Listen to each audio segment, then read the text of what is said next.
Hello everyone, my name is Anurag Verma and welcome to our YouTube channel Deep Learners। आज हम लोग class 12th physics का chapter number 12 atoms को one shot में cover करने वाले हैं। चाहे आप इस चैप्टर को फर्स्ट टाइम पढ़ रहे हो या फिर आप इस चैप्टर की रिवीजन कर रहे हो, आप सभी को ये चैप्टर बहुत अच्छे से समझ आने वाला है क्योंकि मैं एक एक टॉपिक को बहुत डिटेल में इस वन शॉट वीडियो में आपको समझाने वाला हूँ। ओके, इस चैप्टर में हमें बेसिकली 3 चीज़ें पढ़नी हैं। अल्फा पार्टिकल एक्सपेरिमेंट और रदरफोर्ड का मॉडल पढ़ना है पहला, दूसरा हमें पढ़ना है बोर एटॉमिक मॉडल और तीसरा हमें पढ़ना है एटॉमिक स्पेक्ट्रम। ठीक है? तो सबसे पहले हम लोग पढ़ेंगे अल्फा पार्टिकल स्कैटरिंग एक्सपेरिमेंट। ठीक है? तो चलिए शुरू करते हैं अल्फा पार्टिकल स्कैटरिंग एक्सपेरिमेंट। देखिए, ये जो अल्फा पार्टिकल स्कैटरिंग एक्सपेरिमेंट है, ये 1911 में हुआ। किसने किया इस एक्सपेरिमेंट को? एच गीगर ने किया और अर्न्स्ट मार्टसन ने इस एक्सपेरिमेंट को किया। ये जो दोनों थे, एच गीगर और अर्न्स्ट मार्टसन, ये अर्न्स्ट रदरफोर्ड के शिष्य थे। ठीक है ना? ये उनके स्टूडेंट्स थे और रदरफोर्ड ने ही इन दोनों को बुलाया अपने लैब में और बोला कि आप लोग आओ और एक्सपेरिमेंट करो, और जो भी खर्चा वर्चा है वो सारा रदरफोर्ड दे रहे होंगे और सारा सजेशन और दिमाग सब कुछ रदरफोर्ड का था। बस ये जो एक्सपेरिमेंट है वो गीगर और मार्टसन कर रहे थे। ठीक है? तो गीगर और मार्टसन ने अपना अल्फा पार्टिकल स्कैटरिंग एक्सपेरिमेंट शुरू किया। तो चलिए सबसे पहले हम लोग देख लेते हैं कि क्या एक्चुअली में एक्सपेरिमेंटल सेटअप था इस एक्सपेरिमेंट का। तो इसमें क्या हुआ कि गीगर और मार्टसन ने क्या किया, उन्होंने एक लेड बॉक्स में सबसे पहले एक सोर्स ऑफ अल्फा पार्टिकल रखा। कौन सा वो सोर्स था? वो बिस्मथ था एक्चुअली में। बिस्मथ जिसका एटॉमिक नंबर 83 होता है, उसे उन्होंने as a source of alpha particle रखा। अब उसे उन्होंने लीड बॉक्स में बंद किया। क्यों लीड बॉक्स में बंद किया? क्योंकि भाई अल्फा पार्टिकल जो होगा वो हर तरफ से निकलेगा। देखिए डायग्राम में तो इधर ही निकल रहा है, लेकिन ये इधर की ओर भी निकलेगा, इधर की ओर भी निकलेगा। लेकिन हमें क्या चाहिए? हमें अल्फा पार्टिकल्स को सीधे भेजना है। ठीक है ना? हमें अल्फा पार्टिकल्स को सीधे भेजना है, इसलिए उन्होंने क्या किया, लीड बॉक्स में उसे बंद किया, ताकि लीड बॉक्स क्या करता है, वो अल्फा पार्टिकल्स को एब्सॉर्ब कर लेता है। अब देखिए, जब अल्फा पार्टिकल है वो इधर भी जाएगा, इधर भी जाना चाहेगा। ठीक है ना? हर तरफ जाएगा भाई, रैंडम मोशन होगा उसका। इसके लिए क्या किया गया, आगे लीड ब्रिक्स रखी गई। ये देखिए, ये ऊपर भी लीड ब्रिक्स रखी गई और ये नीचे की ओर भी लीड ब्रिक्स रखी गई। ये जो नोट्स आप देख रहे हैं, इसकी पीडीएफ आपको डिस्क्रिप्शन बॉक्स में मिल जाएगी। आप उसे डाउनलोड करके पढ़ सकते हैं। फिलहाल आप बस समझने पर कंसंट्रेशन रखें। ठीक है? तो लीड ब्रिक्स ने आगे क्या किया, अल्फा पार्टिकल्स को एब्जॉर्ब कर लिया और अल्फा पार्टिकल एकदम नैरो बीम में, एकदम पतली सी बीम में अल्फा पार्टिकल बन गया। और फिर अल्फा पार्टिकल को आगे क्या किया गया, गोल्ड फॉइल पर उसको भेजा गया अल्फा पार्टिकल को। ओके, एक मिनट। उसके बाद क्या हुआ कि यहाँ पे जो गोल्ड फॉइल लिया गया है, इस गोल्ड फॉइल की जो थिकनेस थी वो करीब करीब 10 की पावर -6 मीटर से लेकर 10 की पावर -8 मीटर तक थी। ओके, क्यों इतना पतला गोल्ड फॉइल लिया गया था? गोल्ड फॉइल इतना पतला इसलिए लिया गया था ताकि एक्सपेरिमेंट के दौरान जो अल्फा पार्टिकल्स पास करें वो सिर्फ एक ही एटम से पास हो। ठीक है? ताकि एक अच्छा, बहुत अच्छा रिजल्ट हमें देखने को मिले। फिर उसके बाद गोल्ड फॉइल के पीछे एक सर्कुलर स्क्रीन लगाई गई थी जिंक सल्फाइड की। इसकी क्या विशेषता होती है कि सर्कुलर स्क्रीन पे जब भी कोई पार्टिकल स्ट्राइक करता है तो एक ब्राइट फ्लोरोसेंस प्रोड्यूस होती है, और वो ब्राइट फ्लोरोसेंस हम अपने नेक्ड आइज से नहीं देख सकते। इसके लिए क्या किया गया, एक डिटेक्टर लगाया गया। माइक्रोस्कोप ही एक डिटेक्टर होता है, उसे लगाया गया। वो काउंट करता था कि किस डायरेक्शन में कितने अल्फा पार्टिकल्स मिले, लड़ी। तो देखिए यहाँ पे मैंने दो लाइन बनाई है। मान लेते हैं एक अल्फा पार्टिकल सीधे सीधे आ गया और कुछ अल्फा पार्टिकल कुछ थीटा एंगल पे क्या हुए, डिफ्लेक्ट हो गए। तो उन्होंने जो अपने पाथ से डिफ्लेक्ट होकर के एंगल बनाया, थीटा एंगल, उसे हम कहेंगे स्कैटरिंग एंगल थीटा। ओके, ये इंपॉर्टेंट है स्कैटरिंग एंगल थीटा समझना, क्योंकि इसका आगे आप ग्राफ भी बना रहे होंगे। ओके, ये जो हमने अल्फा पार्टिकल लिया था उसकी एनर्जी कुछ 5 मेगा इलेक्ट्रॉन वोल्ट से लेकर के 7.7 मेगा इलेक्ट्रॉन वोल्ट तक की थी। क्वेश्चन आपसे पूछा जा सकता है एग्जाम में कि जो गोल्ड फॉइल लिया गया था, आखिरकार हमने गोल्ड फॉइल ही क्यों लिया? तो गोल्ड फॉइल इसलिए लिया गया था क्योंकि गोल्ड सबसे ज्यादा मेलिएबल मेटल है, और गोल्ड को पीट पीट करके उसकी थिकनेस कर दी गई थी 10 की पावर 6 मीटर से लेकर करीब करीब 10 की पावर -8 मीटर तक करीब करीब उसे पीट करके पतला कर दिया गया था, ताकि जब अल्फा पार्टिकल्स पास हो उस गोल्ड फॉइल से तो सिर्फ एक ही एटम उसे अल्फा पार्टिकल को मिले, एक अल्फा पार्टिकल जो है वो एक एटम से गुजरे फिर दूसरे एटम से ना गुजरे, इतना पतला हो, तभी एक अच्छा रिजल्ट हमें नजर आ रहा होगा और हम एटम का स्ट्रक्चर अच्छी तरीके से प्रिडिक्ट कर पा रहे होंगे। ओके, ये जो पहला रीजन तो ये था। दूसरा रीजन आप अभी नहीं समझ पाएंगे, जब आप ऑब्जर्वेशन समझ लेंगे तब आपको अच्छी तरीके से समझ में आएगा कि ये जो दूसरा रीजन ये था कि गोल्ड का एक्चुअली में खुद में एटॉमिक नंबर बहुत ज्यादा होता है, 79 होता है गोल्ड का एटॉमिक नंबर। तो जब ये हीलियम का double plus, helium double plus मतलब अल्फा पार्टिकल जब गोल्ड न्यूक्लियस के सामने जाता है तो 180 डिग्री पर रिफ्लेक्ट बैक हो जाता है। गोल्ड का ही इतना ज्यादा चार्ज है तभी वो रिफ्लेक्ट बैक हुआ, अगर और कोई हम फॉइल लेते तो अल्फा पार्टिकल उस प्रकार से रिफ्लेक्ट बैक नहीं हो पाता। ठीक है, तो ये था हमारा basically experimental setup. Alpha particle scattering experiment का एक्सपेरिमेंट किया गया गीगर और मार्सन द्वारा, और इसके बाद कुछ कुछ उन्होंने ऑब्जर्व किया। क्या ऑब्जर्व किया उन्होंने? ये ऑब्जर्व किया कि 99.86% अल्फा पार्टिकल्स सीधे चले जा रहे हैं, एकदम सीधे चले जा रहे हैं बिना किसी डेविएशन के, एकदम सीधे सीधे चले जा रहे हैं।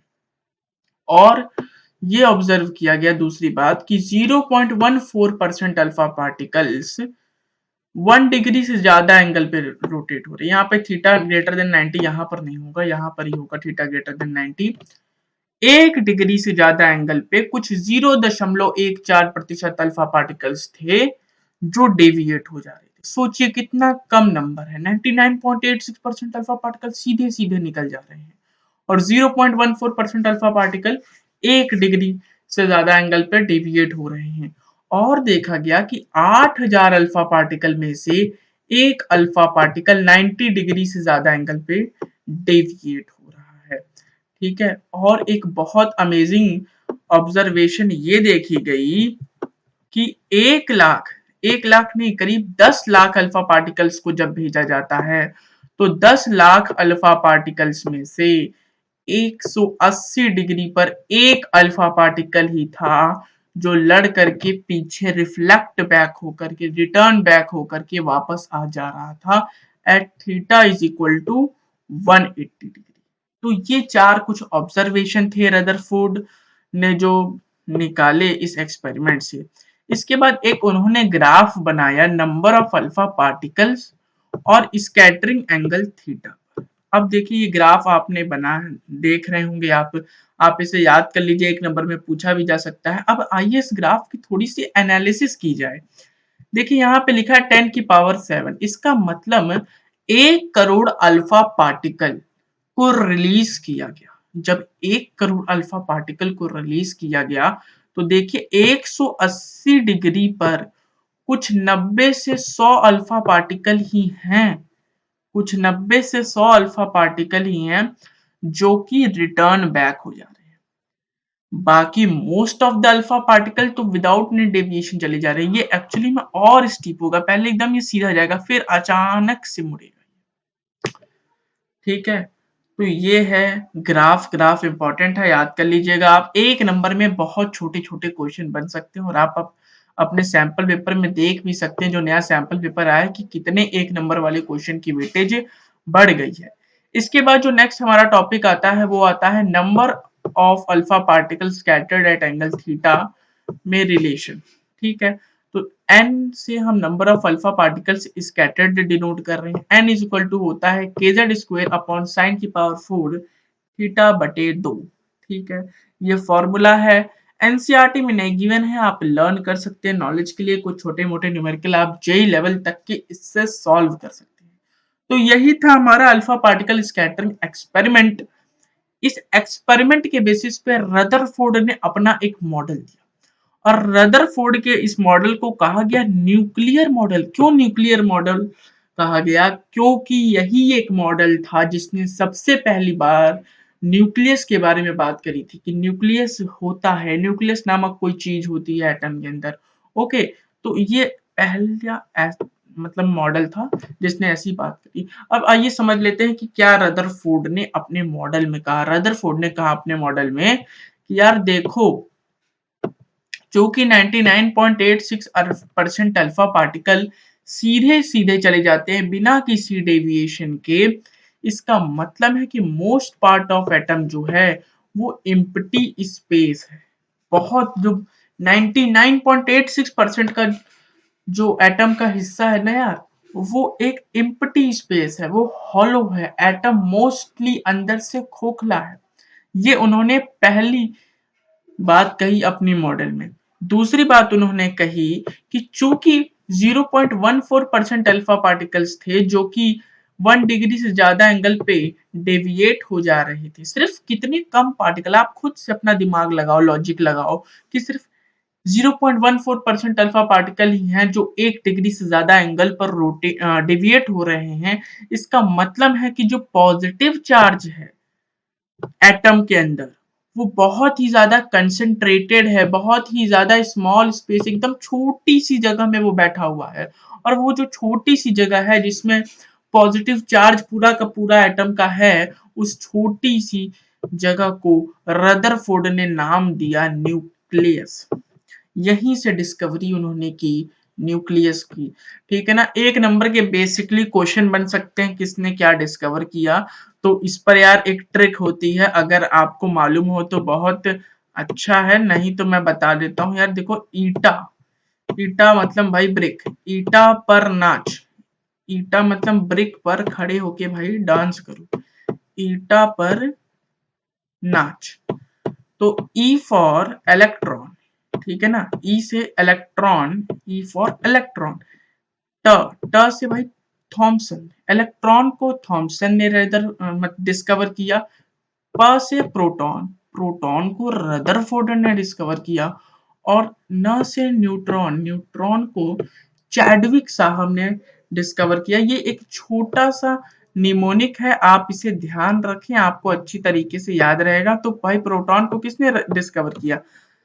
प्रोटॉन को रदरफोर्ड ने डिस्कवर किया। प्रोटॉन डिस्कवर करने का मतलब है प्रोटॉन भाई कहाँ रहते हैं? प्रोटॉन तो हमारे न्यूक्लियस में रहते हैं। तो रदरफोर्ड ने ही न्यूक्लियस की डिस्कवरी करी थी। ओके, और कुछ उन्होंने अपने मॉडल में कहा, उन्होंने कुछ कुछ न्यूक्लियस और एटम की साइज के बारे में भी बात करी। उन्होंने कहा कि भाई न्यूक्लियस का साइज करीब करीब 10⁻⁻15 मीटर होता है, एटम का साइज करीब करीब 10⁻10 मीटर होता है। यार साइज मतलब क्या होता है? साइज मतलब होता है रेडियस। एटम का रेडियस ये बताने का प्रयत्न कर रहे हैं कि एटम का रेडियस कुछ 10⁻10 मीटर होता है, न्यूक्लियस का रेडियस कुछ 10⁻15 मीटर होता है। ये अप्रॉक्स वैल्यूज उन्होंने बताई थी, एग्जैक्ट वैल्यूज नहीं बताई थी। ओके, और कुछ उन्होंने बताया अपने मॉडल में, और उन्होंने बताया कि जब मैं डिफरेंट डिफरेंट एलिमेंट के, अब देखिए आपने अल्फा पार्टिकल स्कैटरिंग एक्सपेरिमेंट में तो जो फॉइल ली थी वो तो गोल्ड की फॉइल ली थी। उन्होंने गोल्ड पे भी एक्सपेरिमेंट कराया था, सिल्वर पे भी कराया था, बहुत सारे मेटल्स पर उन्होंने एक्सपेरिमेंट कराया था। तो उन्होंने ये देखा कि डिफरेंट एलिमेंट्स के फॉइल के लिए जो किसी पर्टिकुलर एंगल थीटा पे जो मिलने वाले अल्फा पार्टिकल्स थे वो डिफरेंट थे। एग्जांपल से समझते हैं, मान लीजिए गोल्ड का जब उन्होंने फॉइल लिया, जब उन्होंने लेट सपोज गोल्ड का जब उन्होंने फॉइल लिया तो 30 डिग्री पर कुछ 10 अल्फा पार्टिकल डिफ्लेक्ट हुए। जब उन्होंने सिल्वर का फॉइल लिया तो कुछ 40 अल्फा पार्टिकल थीटा एंगल पर डिफ्लेक्ट हुए। एल्युमिनियम का उन्होंने जब फॉइल लिया तो कुछ 10 अल्फा पार्टिकल डिफ्लेक्ट हुए। तो नंबर वेरी कर रहा था। इससे क्या समझ में आता है? इससे ये समझ में आता है कि हर एलिमेंट के जो सेंटर में पॉजिटिव चार्ज होता है, जो न्यूक्लियस में पॉजिटिव चार्ज होता है, वो क्या होता है? वो डिफरेंट होता है। ठीक है ना, ये इंपॉर्टेंट पॉइंट है।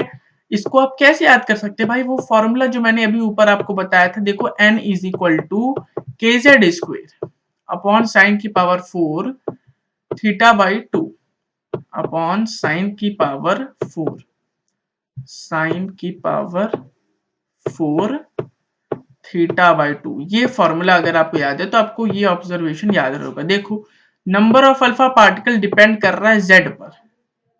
जेड क्या एटॉमिक नंबर, तो हर मेटल का एटॉमिक नंबर भैया अलग होता है, तो नंबर ऑफ अल्फा पार्टिकल किसी पर्टिकुलर एंगल ये थीटा पर डिफरेंट होगा। ओके, लास्ट उन्होंने क्या बात बताई अपने मॉडल में, उन्होंने बोला कि भाई जो इलेक्ट्रॉन होते हैं वो न्यूक्लियस के अराउंड सर्कुलर ऑर्बिट में रिवॉल्व करते हैं, और जब वो रिवॉल्व करते हैं तो भाई जो न्यूक्लियस होता है जो कि एक पॉजिटिवली चार्ज एंटिटी है, वो इलेक्ट्रॉन को अपनी ओर खींचता है इलेक्ट्रोस्टैटिक फोर्स से, पर इलेक्ट्रॉन्स न्यूक्लियस के पास नहीं जाते इलेक्ट्रोस्टैटिक फोर्स से खींचने के बावजूद, बल्कि वो उस फोर्स को यूज करते हैं एज सेंट्रीपिटल फोर्स। वो उस फोर्स को सेंट्रीपिटल फोर्स बनाकर यूज करते हैं। कहाँ यूज करते हैं? सर्कुलर पाथ में रिवॉल्व करने के लिए वो उस फोर्स का यूज करते हैं। ठीक है, तो ये लास्ट और इम्पोर्टेंट पॉइंट था रदरफोर्ड ने जो अपने मॉडल ऑफ एटम में बताया। एक नंबर में आपसे क्वेश्चन पूछा जा सकता है कि जो अल्फा पार्टिकल्स थे जब वो किसी गोल्ड एटम से पास कर रहे होंगे गोल्ड फॉइल के अंदर इन अल्फा पार्टिकल स्पेक्ट्रम एक्सपेरिमेंट, तो उनकी ट्रेजेक्टरी क्या थी, उनका पाथ क्या था। तो आपको इस प्रकार का कुछ कुछ सा डायग्राम बना के आना होगा। देखिए यहाँ पर मैंने एक गोल्ड का एटम बनाया है। अब देखिए कुछ अल्फा पार्टिकल्स तो भाई 99.86 अल्फा पार्टिकल तो सीधे चले जा रहे थे, ठीक है, तो ये सीधे चले गए। कुछ अल्फा पार्टिकल थे जो यहाँ से आए यूं और फिर वो डेविएट हो गए।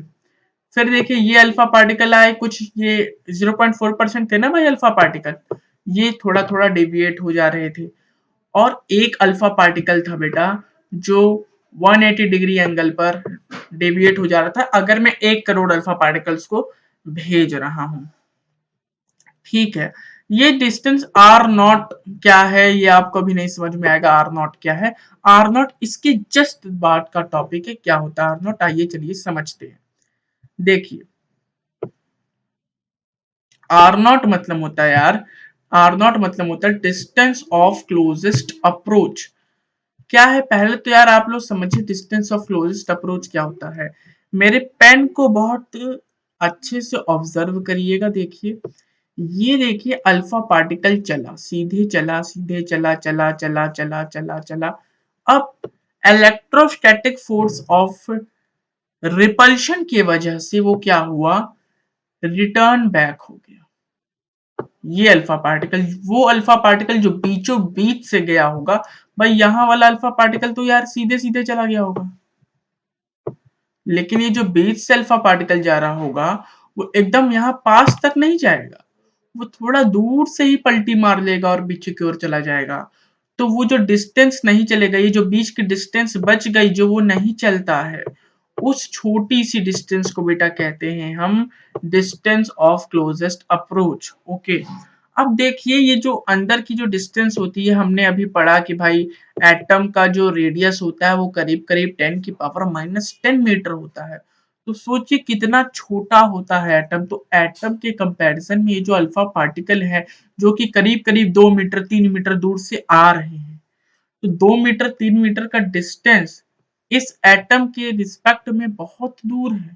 इसलिए हम मानते हैं कि इनिशियली जो अल्फा पार्टिकल था वो इन्फिनिटी पर था, और इनिशियली उसकी कुछ काइनेटिक एनर्जी के ई होगी, ये हमने मान लिया। जब वो यहाँ पर आएगा अल्फा पार्टिकल, यहाँ पर अल्फा पार्टिकल आया तो उसकी वेलोसिटी 0 हो जाएगी, तो वहां पर उसकी काइनेटिक एनर्जी भी क्या हो जाएगी, 0 हो जाएगी। अब हम डिराइव करेंगे आर नॉट का फॉर्मूला कि भाई आर नॉट का फॉर्मूला कैसे आया। आर नॉट का फॉर्मूला डिराइव करने के लिए हम यूज करेंगे कंजर्वेशन ऑफ मैकेनिकल एनर्जी का कॉन्सेप्ट, जो कि कहता है कि भाई potential energy initial plus kinetic energy initial is equal to potential energy final plus kinetic energy final. अब देखिए भाई पोटेंशियल एनर्जी का फॉर्मूला आपको आई होप सो पता होगा, नहीं पता है तो मैं आपको बता दे रहा हूँ। पोटेंशियल एनर्जी का फॉर्मूला होता है 1/4 पाई एप्सिलॉन नॉट, यानी कि के Q1 Q2 Q1 Q2 बटा बटा आर, ये होता है हमारा पोटेंशियल एनर्जी का फॉर्मूला। अब मैं इनिशियल पोटेंशियल एनर्जी की बात करूं तो आपको अभी अभी मैंने बताया कि भाई इनिशियली मानते हैं कि अल्फा पार्टिकल्स जो हैं हमारे वो इन्फिनिटी पर हैं, और इन्फिनिटी पे हैं अगर इनिशियल अल्फा पार्टिकल, तो उन upon q one upon four pi epsilon naught q one q two बटा इन्फिनिटी हम कर देंगे, और समथिंग अपॉन इन्फिनिटी क्या होता है, जीरो होता है। तो ये वाला टर्म हमारा सीधा सीधा क्या हो जाएगा, जीरो हो जाएगा। काइनेटिक एनर्जी इनिशियल, भाई काइनेटिक एनर्जी इनिशियल ऐसा का ऐसा मैंने लिख दिया, यहाँ पर मैंने फॉर्मूला नहीं लगाया, ऐसे ही लिख दिया। ओके, क्योंकि अलग अलग अल्फा पार्टिकल की यार इनिशियल काइनेटिक एनर्जी डिफरेंट होती है, तो उसे हम नहीं कैलकुलेट करेंगे। फाइनल पोटेंशियल एनर्जी की बात करते हैं यार। फाइनल पोटेंशियल एनर्जी तो होगी one upon four pi epsilon naught q one q two बटा आर नॉट होगी, क्योंकि आर नॉट डिस्टेंस के दूर है। क्यू वन क्या है यहाँ पे, क्यू वन हम मान लेते हैं कि Q one charge on alpha particle है और Q2 चार्ज ऑन न्यूक्लियस है। तो भाई हीलियम पर चार्ज होता है 2e का, ये हम सब जानते हैं, ये हमने लोअर क्लासेस में भाई पढ़ रखा है। नहीं पढ़ा आपने तो भैया जान लीजिए कि अल्फा पर 2e का चार्ज होता है। न्यूक्लियस में अगर Z प्रोटॉन्स हैं, Z भाई एटॉमिक नंबर होता है, Z प्रोटॉन्स होंगे, एक प्रोटॉन पर E का चार्ज, तो Z प्रोटॉन्स पर Ze का चार्ज। तो Q1 की जगह हम 2e और Q2 की जगह हम Ze रख देंगे, और जब हम इसे रख देंगे और फिर सॉल्व करेंगे तो हमारे पास देखिए यहाँ पर मैंने Q1 की जगह 2e रख दिया और Q2 की जगह मैंने Ze रख दिया। इसके बाद मैंने सॉल्व किया, आर नॉट जो है इसको मैं उधर लेकर के आया और काइनेटिक एनर्जी इनिशियल जो है उसको मैं इधर लेके आया, तो मेरे पास फॉर्मूला बन गया आर नॉट यानी कि डिस्टेंस ऑफ क्लोजेस्ट अप्रोच का 2Ze square upon 4 pi epsilon naught kinetic energy initial. इस फॉर्मूले को आप लर्न कर लीजिएगा जरूर। एल लिख रहा हूं, एल मतलब लर्न करना है। ओके, इसके बाद जो टॉपिक है हमारा वो ये है कि यार जो हमारा डिस्टेंस ऑफ क्लोजेस्ट अप्रोच है ना यार, वो थोड़ा थोड़ा हमें आइडिया देता है अबाउट न्यूक्लियस। क्या आइडिया देता है, हल्का सा ये हमें आइडिया ये देता है कि जो डिस्टेंस ऑफ क्लोजेस्ट अप्रोच होती है ना यार, वो बड़ी होती है न्यूक्लियस के साइज के कंपैरिजन में। ठीक है, अब देखिए हमें फॉर्मूला पता है डिस्टेंस ऑफ क्लोजेस्ट अप्रोच का, r naught is equal to 2Ze square upon 4 pi epsilon naught kinetic energy initial. के आई क्या है भाई, काइनेटिक एनर्जी इनिशियल है। अब हमने जो एक्सपेरिमेंट किया था अल्फा पार्टिकल स्कैटरिंग एक्सपेरिमेंट, वो हमने गोल्ड फॉइल पर किया था, गोल्ड के एटम से अल्फा पार्टिकल्स गुजरे थे। तो गोल्ड एटम के लिए चलिए आइए निकालते हैं हम लोग डिस्टेंस ऑफ क्लोजेस्ट अप्रोच। तो हमें सारी वैल्यूज पता है यार, जेड में यहाँ जेड की वैल्यू पता है क्या है, गोल्ड का एटॉमिक नंबर हमारा 79 होता है, ए की वैल्यू हमें पता है, 1/4 पाई एप्सिलॉन नॉट की वैल्यू पता है 9 इंटू 10 टू द पावर 9 होती है।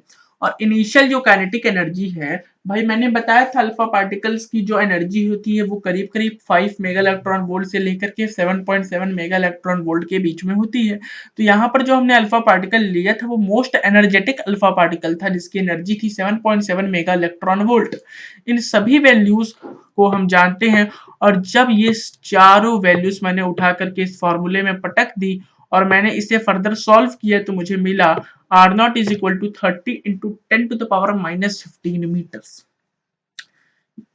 10 to the power minus 15 metres का मतलब है 30 फर्मी। फर्मी, एफ मतलब फर्मी, तो 30 फर्मी था distance of closest approach of gold atom in alpha particle scattering experiment. ठीक है, और हमने देखिए कुछ कुछ सी आइडिया अभी निकाल लगाई है कि जो न्यूक्लियस का साइज होगा ना यार, वो कम होगा, बहुत कम होगा in fact distance of closest approach के कंपैरिजन में। अभी तो उस वक्त ही जब एक्सपेरिमेंट हुआ था तब हमें न्यूक्लियस का जो रेडियस था वो नहीं पता था। ठीक है, लेकिन भविष्य में क्या किया गया, जब गोल्ड के न्यूक्लियस का रेडियस पता गया किया गया तो कुछ रेडियस आई 6 फर्मी, यानी कि 5 गुना ज्यादा थी distance of closest approach radius of nucleus के कंपैरिजन में। इसके बाद ये जो हमारा टॉपिक चल रहा है रदरफोर्ड वाला, रदरफोर्ड स्कैटरिंग एक्सपेरिमेंट, उसका लास्ट टॉपिक ये आ गया है इम्पैक्ट पैरामीटर। इसके बाद लिमिटेशंस भी बचे हैं, तो ये इम्पैक्ट पैरामीटर हम लोग पढ़ लेते हैं। इम्पैक्ट पैरामीटर क्या है यार? देखिए, आप पहले इसमें मेरे पेन को अच्छे से वॉच करिए। ये देखिए अल्फा पार्टिकल है। ये ऐसे सीधे जा रहा है, टप टप टप टप टप टप टप टप, फिर ये इसने न्यूक्लियस की इलेक्ट्रोस्टैटिक फोर्स ऑफ रिपल्शन को एक्सपीरियंस किया और ये डिफ्लेक्ट हो गया। ठीक है, जब इनिशियली अल्फा पार्टिकल चला, यानी कि इनिशियल वेलोसिटी वेक्टर, जब इनिशियली अल्फा पार्टिकल चला तो भाई न्यूक्लियस के सेंटर से आप एक सीधी लाइन ड्रॉ कर दो, सीधी लाइन ड्रॉ कर दो, और उससे ये जो परपेंडिकुलर डिस्टेंस होगा, उस डिस्टेंस को हम कहते हैं impact parameter. The perpendicular distance of initial velocity vector of alpha particle from center of nucleus is called impact parameter। समझ में आ गया होगा भाई, जब इनिशियली अल्फा पार्टिकल चलेगा तो जो उसकी परपेंडिकुलर डिस्टेंस होगी उसी को हम क्या कहते हैं, इम्पैक्ट पैरामीटर कहते हैं। ओके, तो देखिए जो हमारा बी होता है, यानी कि जो हमारा इम्पैक्ट पैरामीटर होता है वो कुछ भी हो सकता है। मान लीजिए ये अल्फा पार्टिकल एकदम बीचों बीच गया तो हमारा बी तो 0 हो जाएगा। क्यों? क्योंकि यहाँ इस सेंटर वाली लाइन से डिस्टेंस क्या होगा भाई, 0 सेंटीमीटर के अप्रोक्सीमेट होगा। ठीक है, और अगर ये अल्फा पार्टिकल बहुत ऊपर से, मान लीजिए एकदम ऊपर यहां से अल्फा पार्टिकल जा रहा है, तो ये 5 मीटर के डिस्टेंस भी हो सकती है, 10 मीटर की भी डिस्टेंस हो सकती है। तो एटम के लिहाज से 5 मीटर का डिस्टेंस, इनफैक्ट 1 मीटर तक का भी डिस्टेंस क्या होगा, इंफिनिटी के जैसे ट्रीट किया जाएगा। तो इससे कुछ बेसिक क्वेश्चन बनते हैं, जैसे कि अगर आपसे बोला जाए कि स्कैटरिंग एंगल पाई है, पाई यानी कि 180 डिग्री है, तो इससे आप इम्पैक्ट पैरामीटर के बारे में क्या बता सकते हैं? तो स्कैटरिंग एंगल पाई है, यानी कि अल्फा पार्टिकल गया, सीधा गया। 1 मिनट में दूसरा कलर ले लेता हूं और उससे आपको समझाने का प्रयत्न करता हूं। मान लीजिए ये रहा मेरा अल्फा पार्टिकल, ये सीधे जा रहा है अल्फा पार्टिकल, और ये यहां तक गया और इसके बाद क्या हुआ, रिटर्न बैक हो गया, पीछे की ओर फिर वापस आने लगा। क्यों? Because of electrostatic force of repulsion. तो इस वक्त ये जो हमारा बी होगा, यानी कि इम्पैक्ट पैरामीटर होगा, वो क्या हो जाएगा, वो तो हमारा करीब करीब 0 के बराबर हो जाएगा। और अगर मैं कहूं आपसे कि भाई स्कैटरिंग एंगल 0 डिग्री है, स्कैटरिंग एंगल 0 डिग्री होने का मतलब है कि भाई अल्फा पार्टिकल सीधे सीधे निकल गया, अल्फा पार्टिकल सीधे सीधे निकल गया। इसका मतलब अल्फा पार्टिकल बहुत दूर से निकला, बहुत ऊपर से निकला, और बहुत ऊपर का मतलब होता है यार एटम के लिए इंफिनिटी। ठीक है, तो इम्पैक्ट पैरामीटर उस केस में क्या हो जाएगा, करीब करीब इंफिनिटी हो जाएगा। ओके, अब थोड़ा मैं यार अपना पेन कलर बदल लेता हूं, बहुत समय से मैं रेड से लिख रहा हूं, मैं थोड़ा ग्रीन से लिखूं। ओके, अब जो हमारा नेक्स्ट टॉपिक है वो है लिमिटेशंस कहिए, डिमेरिट कहिए, ड्रॉबैक कहिए, limitation, demerit, drawback of Rutherford nuclear model of atom, ये हमें पढ़ना है। तो इसमें जो सबसे पहला लिमिटेशन है या फिर जो सबसे पहला ड्रॉबैक है वो है स्टेबिलिटी ऑफ एटम से रिगार्डिंग में। देखिए आपने चैप्टर नंबर 8, जो चैप्टर नंबर 8 है हमारी बुक का, क्लास 12th एनसीईआरटी फिजिक्स का, ईएम वेव्स में आपने पढ़ा होगा कि मैक्सवेल साहब कहते हैं कि अगर कोई पार्टिकल चार्ज्ड है और प्लस एक्सेलरेटेड है, कोई पार्टिकल चार्ज्ड है प्लस एक्सेलरेटेड है, तो वो एक सोर्स होगा इलेक्ट्रोमैग्नेटिक रेडिएशन का। रेडिएशन मतलब बेसिकली होता है हमारा एनर्जी। ठीक है, अब आप देखिए कि रदरफोर्ड ने बताया था कि यार जो हमारा इलेक्ट्रॉन होता है वो जो होता है वो हमारे न्यूक्लियस के आजू बाजू गोल गोल गोल गोल गोल गोल घूमता है। ठीक है, तो इलेक्ट्रॉन तो हमारा एक्सेलरेटेड हो गया क्योंकि भाई ये न्यूक्लियस है, न्यूक्लियस के आजू बाजू ये इलेक्ट्रॉन अगर घूम रहा है तो इसकी डायरेक्शन चेंज हो रही है, और अगर डायरेक्शन चेंज हो रही है तो यानी कि जो हमारा इलेक्ट्रॉन होगा वो एक्सेलरेटेड होगा, और इलेक्ट्रॉन एक्सेलरेटेड है प्लस इलेक्ट्रॉन चार्ज पार्टिकल भी है। भाई इलेक्ट्रॉन के पास चार्ज होता है 1.6 into 10 to the power minus 19 coulomb का इलेक्ट्रॉन के पास चार्ज होता है, और जब इलेक्ट्रॉन एक्सेलरेटेड हो गया, इलेक्ट्रॉन चार्ज भी हो गया, इसका मतलब है इसे तो रेडिएशन इमिट करना चाहिए, इसे एनर्जी इमिट करना चाहिए। बट अगर ये एनर्जी या फिर रेडिएशन इमिट करता है तो इसकी जो एनर्जी है वो धीरे धीरे कम होगी, इलेक्ट्रॉन जो है हमारा वो धीरे धीरे एनर्जी लूज करेगा। एनर्जी लूज करने का क्या मतलब है? एनर्जी लूज करने का मतलब है कि वो उसकी काइनेटिक एनर्जी जो होगी वो कम होगी। आइए मैं थोड़ा सा फिगर बनाता हूं ताकि आपको थोड़ा सा फील आए। ये देखिए, ये हमारा न्यूक्लियस है, ओके। अरे यार अच्छा नहीं बना, एक मिनट रुकना जरा, एक मिनट। ये सब मैं थोड़ा सा रब करूं, बहुत गंदा लग रहा है थोड़ा। Give me a second, let me choose a good pen. Black ही ले लेता हूं, ओके। ब्लैक ले लिया मैंने। ये देखिए, ये मेरा बढ़िया सा ये न्यूक्लियस है, और इस न्यूक्लियस के अलोंग यहाँ एक सर्कुलर ऑर्बिट में जो हमारा है वो इलेक्ट्रॉन घूम रहा होगा, ठीक है। इलेक्ट्रॉन घूम रहा है पर ये चार्ज है, इसके पास चार्ज है, और देखो इसकी वेलोसिटी का डायरेक्शन कुछ इधर होगी। फिर यहाँ पे अगर आप देखें इलेक्ट्रॉन की, तो यहाँ पे वेलोसिटी की डायरेक्शन इधर होगी, तो डायरेक्शन हमेशा चेंज हो रही है, इसलिए एक्सेलरेटेड पार्टिकल भी हो गया। अब चूंकि ये एक्सेलरेटेड पार्टिकल है तो ये एनर्जी धीरे धीरे लूज करेगा, इसका मतलब इसकी काइनेटिक एनर्जी कम होगी। काइनेटिक एनर्जी कम होने का मतलब हाफ mv स्क्वायर कम हो रहा है भाई। हाफ mv स्क्वायर अगर कम हो रहा है भाई, मास तो कम होगा नहीं इलेक्ट्रॉन का, यानी कि वेलोसिटी धीरे धीरे डिक्रीज करेगी, और वेलोसिटी धीरे धीरे डिक्रीज करेगा, इसका मतलब सेंट्रीफ्यूगल फोर्स धीरे धीरे डिक्रीज करेगा। देखो ये न्यूक्लियस है, ये हमारा इलेक्ट्रॉन है, इलेक्ट्रॉन को इधर की ओर खींचा जाएगा इलेक्ट्रोस्टैटिक फोर्स के द्वारा, और इलेक्ट्रॉन को की ओर की तरफ बाहर की ओर एक फोर्स से इलेक्ट्रॉन को खींचा जाता है। उस फोर्स को हम कहते हैं यार सेंट्रीफ्यूगल फोर्स। क्या कहते हैं? बाहर की ओर जो ये फोर्स लगता है उसे हम कहते हैं सेंट्रीफ्यूगल फोर्स। सेंट्रीफ्यूगल फोर्स, और ये जो सेंट्रीफ्यूगल फोर्स होगा ना यार, ये धीरे धीरे कम होने लगेगा, और जब ये धीरे धीरे कम होने लगेगा तो इलेक्ट्रोस्टैटिक फोर्स बढ़ने लगेगा, तो इलेक्ट्रॉन को जो हमारा न्यूक्लियस होगा वो अपनी ओर खींच लेगा। और कैलकुलेशन मैक्सवेल ने करी, तो मैक्सवेल ने कहा कि भाई ये प्रोसेस तो 10⁻⁸ सेकंड्स में हो जाना चाहिए, और अगर ये प्रोसेस हो जाएगा तो भाई सारे दुनिया के जितने भी एटम्स हैं, सारे एटम्स के सारे इलेक्ट्रॉन्स 10⁻⁸ सेकंड में न्यूक्लियस में गिर जाएंगे, और जब सब इलेक्ट्रॉन न्यूक्लियस में गिर जाएंगे तो एटम तो एग्जिस्ट करेगा ही नहीं। तो इस प्रकार से रदरफोर्ड जो है वो स्टेबिलिटी ऑफ एटम को एक्सप्लेन नहीं कर पाए। ये थी पहली लिमिटेशन रदरफोर्ड मॉडल की। आइए अब हम नेक्स्ट लिमिटेशन पढ़ते हैं। पेन का कलर मैं बदलता हूं यार, कोई बढ़िया सा कलर नहीं मिल रहा। चलिए रेडी ले लेते हैं, ठीक है ना। नेक्स्ट जो हमारा है वो है डिस्क्रीट स्पेक्ट्रम ऑफ एटम्स। तो इसमें क्या है, देखिए ये जो हमारे डीमेरिट है या कह लीजिए ड्रॉबैक है या कह लीजिए लिमिटेशन है, इसे बताया था बाल्मर ने। किसने बताया था? बाल्मर ने।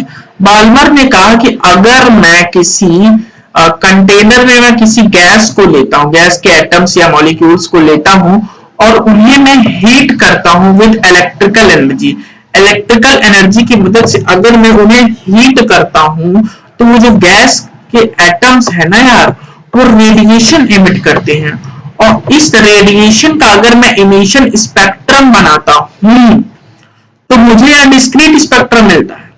अब ये बात आप लोग को अच्छी तरीके से कुछ पल्ले नहीं पड़ी होगी, आई नो ढंग से आपको नहीं समझ में आ रही होगी। अब देखिए क्या होता है, ढंग से समझिए, आपको समझ आएगा जरूर। स्पेक्ट्रम जब बनना चाहिए यहाँ पे, तो यार हमें सातों रंग मिलने चाहिए। सातों रंग का मतलब हमें पूरा का पूरा बढ़िया से विविग्योर फॉर्म होता मिलना चाहिए। इसे आप अगर ढंग से नहीं समझ पाएंगे टॉपिक तो कोई दिक्कत वाली बात नहीं है। इसी चैप्टर में हम लोग अभी आगे कुछ देर बाद एटॉमिक स्पेक्ट्रम पढ़ रहे होंगे, वहां पे आपको ये चीज बहुत अच्छी तरीके से क्लियर हो जाएगी। तो विविग्योर पूरा पूरा बनना चाहिए जब मैं स्पेक्ट्रम बनाऊंगा, बट मुझे कुछ ही लाइन्स मिलती है, जैसे रेड मिल गई, ग्रीन मिल गई, ब्लू मिल गई, 2-3 लाइन बस मिल रही है। यहाँ पे देखिए 3 लाइन बस मिल रही है, ठीक है। एक रेड मिल रही होगी, मैं ग्रीन से बना ही देता हूँ, आपको अच्छे से फील आएगी, ओके। एक आपको ग्रीन लाइन मिल रही होगी, एक आपको ब्लू लाइन मिल रही होगी। तो इस तरीके से बस 2-3 लाइन मिल रही थी, पूरे 7 रंग विबग्योर हमें नहीं मिल रहा था।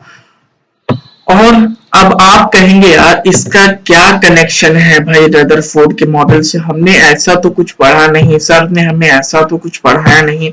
देखो देखो ढंग से सुनिए, रदरफोर्ड ने बोला कि जो न्यूक्लियस है उसके अगल बगल इलेक्ट्रॉन सर्कुलर ऑर्बिट में घूमता है। अरे भाई सर्कुलर ऑर्बिट में घूमता है, आपको बताना चाहिए कितने रेडियस पर घूमेगा, ठीक है, ऐसा तो उन्होंने कोई बात नहीं करी।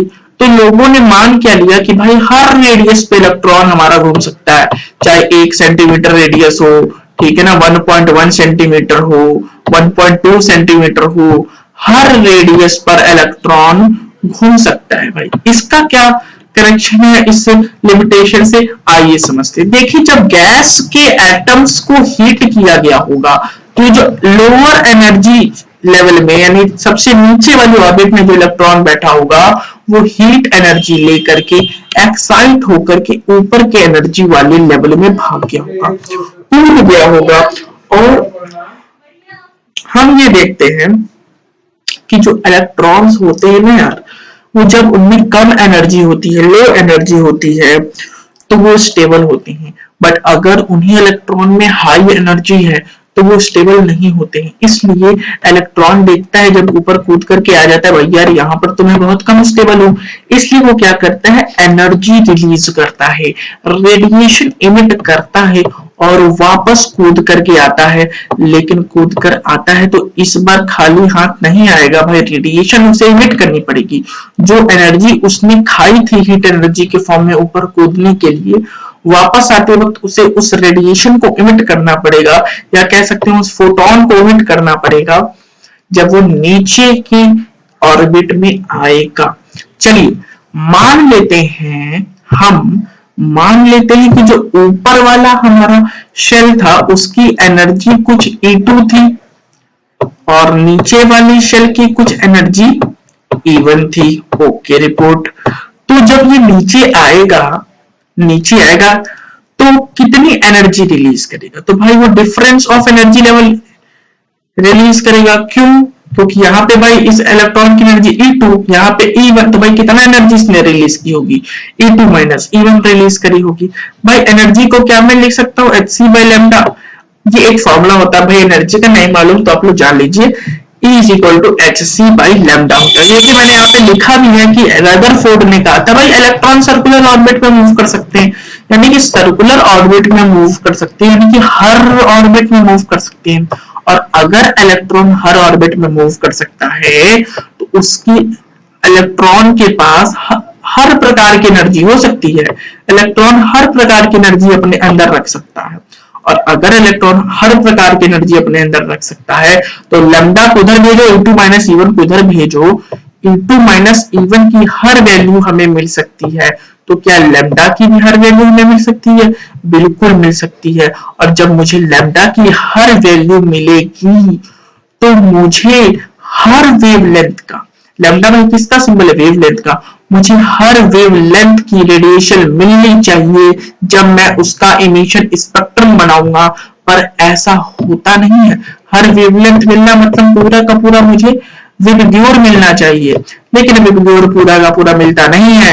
रदरफोर्ड ने बस छोटी सी बात कही थी कि इलेक्ट्रॉन रिवॉल्व करता है सर्कुलर ऑर्बिट में। इससे हमें ये पता चलता है भाई, जो मैंने आपको अभी बताया कि भाई जो स्पेक्ट्रम बनना चाहिए वो तो कॉन्टिन्यूअस बनना चाहिए। बट इन रियलिटी जब बाल्मर ने एक्सपेरिमेंट किया तो गैस जो रेडिएशन इमिट कर रही थी उसका जब स्पेक्ट्रम बनाया गया, इमिशन स्पेक्ट्रम बनाया गया, तो वो डिस्क्रीट था, पूरा का पूरा विबग्योर नहीं बन रहा था। कुछ ही 2-3 कलर बस मिल रहे थे, बाकी सब नहीं मिल रहे थे।